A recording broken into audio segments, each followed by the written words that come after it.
Alright, gonna give you a spoiler warning right out the gate. Gonna talk about the Penguin series, including but not limited to spoilers in the series. Because this is Gotham.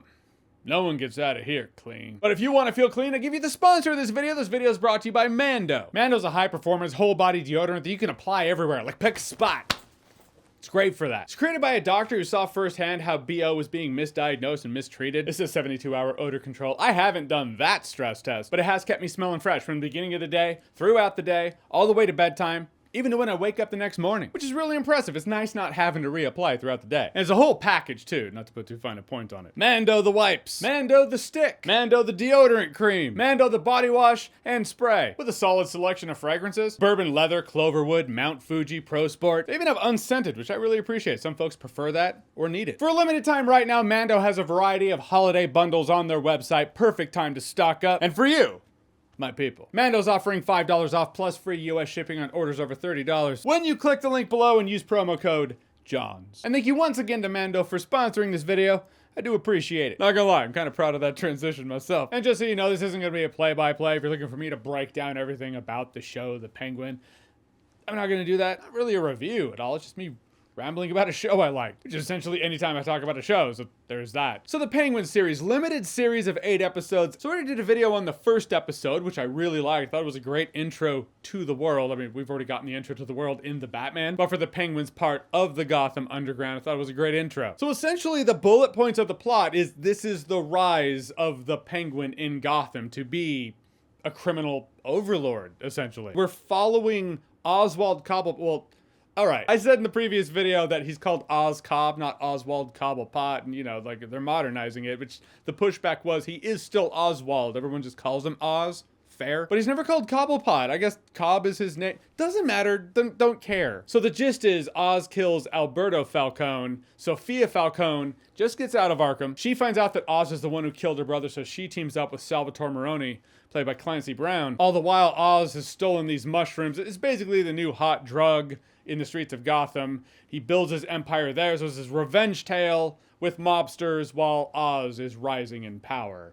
Or trying to, anyway. Yeah, it's kind of an epic mob drama in the world of Gotham. It never has that realistic mob feel that The Sopranos had, but it does have that mob drama in the comic book world of Gotham feel, which makes it sound like it's Dark Knight 2.0, but it's really not. It's definitely in the Matt Reeves Batman world. I suppose it being in a comic book world, no matter how realistic the Matt Reeves world wants to feel, it is still a Batman world, so anytime there's something that doesn't feel as grounded or realistic as, say, another mob drama out there, like The Sopranos, that's still a good excuse for it. It's like, yeah, but it's Gotham. But I thought they did a great job with that tone. Also, kind of an epic premise of the fact that we're rooting for a bad guy against the bad guys. We're rooting for villains here. There's no one's good in the show, really. It's shitty people versus shitty people, but they're Batman villains. And he has the best villains. The one who is the heart of the show is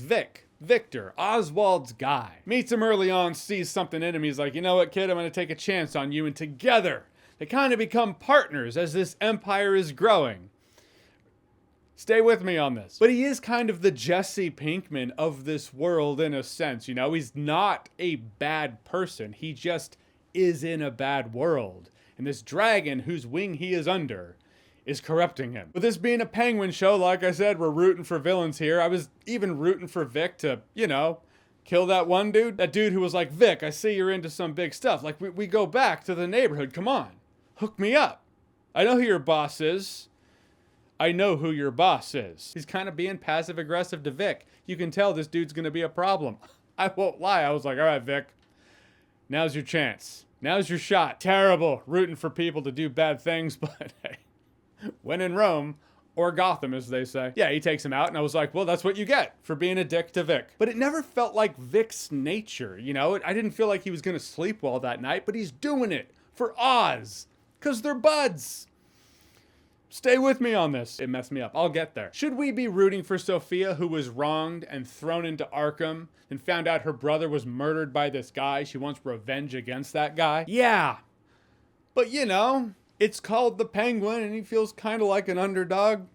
We all love that underdog story, even when it revolves around a real piece of shit who the show absolutely makes sympathetic to you. It's a mind-blowing thing. I love that the show did that. We are rooting for this guy, and we shouldn't be. Another thing I liked about the show is you don't need to watch the Batman to enjoy the Penguin. There are a couple of tie-ins, how Vic's family died from the events at the end of the Batman, but all in all, if you just saw it from the flashback, it would just be a flashback and you would see the event and you don't need the Batman. I appreciate a tie-in that can still exist in a bubble. I do question, like, where is Batman? Where's Bruce Wayne?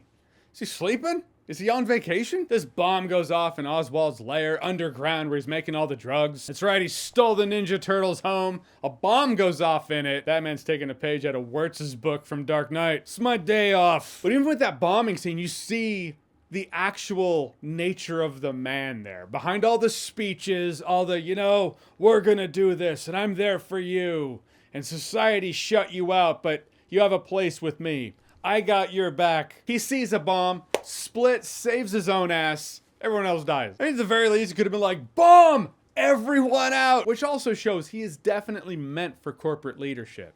Because they don't give a fuck about people either. So in the end of the show, it all works out. Well, I mean, for the most part. Oswald's mom's in a bed, and she's just staring out a window. He's keeping her alive. Then he has that lady, the hooker, the escort. I don't know all the proper terminology. I don't pay for sex workers. All I'm saying is he has that lady pretending to be his mom. It's really dark shit. But he does have his Batman the Animated Series Penguin outfit in his penthouse. He made it. But after the thing happened, let's talk about that. So Sophia's back in Arkham. She gets a piece of mail from her half-sister, Selena Kyle. Imagine we'll see where that goes eventually. And Oz and Vic are sitting at the water, sharing a drink. Oz is giving the speeches to his pal, his protege, his partner, putting his arm around him. Family love. If that family were Smeagol and Deagle. Oz just chokes his windpipe out and he's like, family makes you weak. You can't have family. And he kills the kid. That messed me up. It's so dark and messed up. And the fact that it's not even, you don't even see Oz crying. I saw no tears. It's just kind of like shredding a piece of paper, deleting a file. Just getting rid of something he doesn't need anymore. I have been more emotional throwing old crap out during dump runs than Oz was while choking out Vic. Which is definitely not how Vic saw it. He thought he was in. He thought they were boys. Oz was like, nope, just upgrading equipment because family makes you weak and you can't have family. Which is kind of flattering that he saw Vic as family. In a way. Doesn't change the fact that that night I thought about it. I dreamt about it.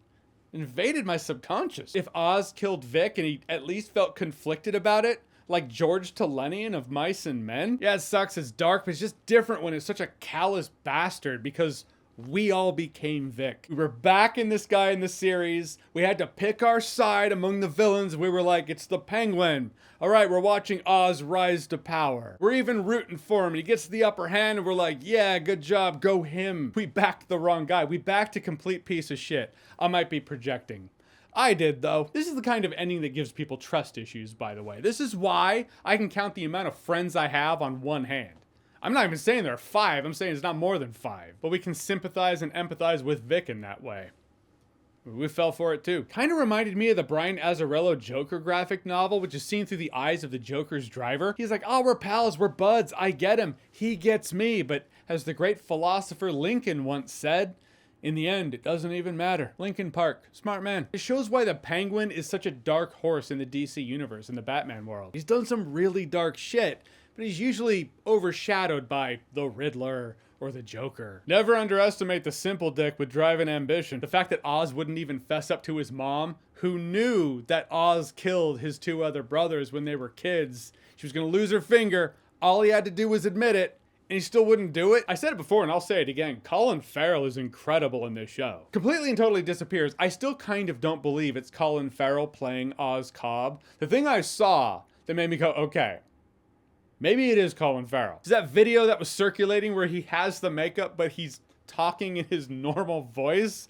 It's wild. I've loved every minute of it, even when I wasn't loving it. It just looks so unnatural. It's blew my mind. So yeah, I thought The Penguin was a great drama. Highly suggest watching it. It's the merging of mobster show meets revenge tale. In the world of Batman with no Batman, but a Batman character, a Batman villain, who they make sympathetic, who's undeniably a dick. Alright, so The Penguin, have you seen it? What did you think about it? Whatever you thought, comment below, let me know. And as always, if you like what you've seen here and you want to see more, click right here to see more.